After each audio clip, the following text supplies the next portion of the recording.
রামধন ভবন লেখা সেই পুরাতন ঐতিহাসিক গেটটি।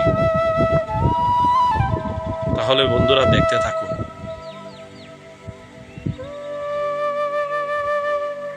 আমরা আস্তে আস্তে ভিতরে প্রবেশ করব। আবার কেন জানি মনে উঠল, আমার মনে হলো যেন আমি আরেকটু যদি বাহিরের গেটটি আপনাদের দেখাতে পারি, সে চিন্তা করে আরেকটু বের হয়েছিলাম একটু গেটটা ভালো করে দেখার জন্য।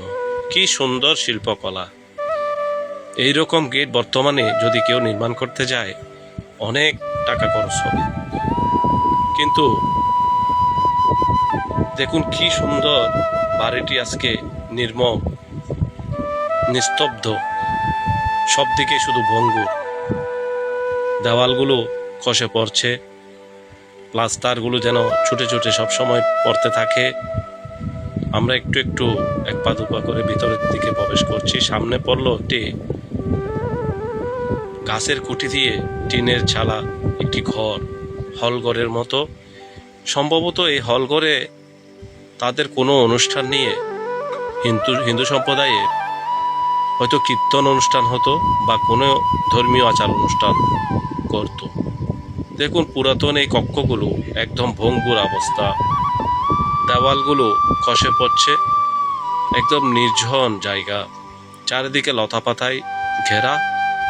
কিছু গাছ দেখতে পাচ্ছি দেওয়ালের উপর। এখানে যেগুলো দেখতে পাচ্ছেন কিছু মন্দির, পুরাতন মন্দিরকে আবার নতুন করে সংস্কার করে সেখানে পূজা অর্চনা করে যারা এখানে থাকে। হয়তো দুই একটি পরিবার থাকে এখানে। শুনেছি জমিদারের দুই নাতি, অর্থাৎ একজন নাতিন আর একজন নাতি, ওরা দুই ভাই বোন মিলে এখানে থাকে। অনেক বয়স হয়ে গেছে, যদি পারি তাদেরকে দেখানোর চেষ্টা করব। আমরা হাঁটতে হাঁটতে পুরাতন সেই জমিদার বাড়ির পূজার মণ্ডপের সামনে এসে দাঁড়ালাম। সেখান থেকে আবারও এই হলঘরটি একটু ঘুরে দেখাচ্ছি। দেখুন কি সুন্দর কাঠের খুঁটি দিয়ে তৈরি এই হলঘরটি।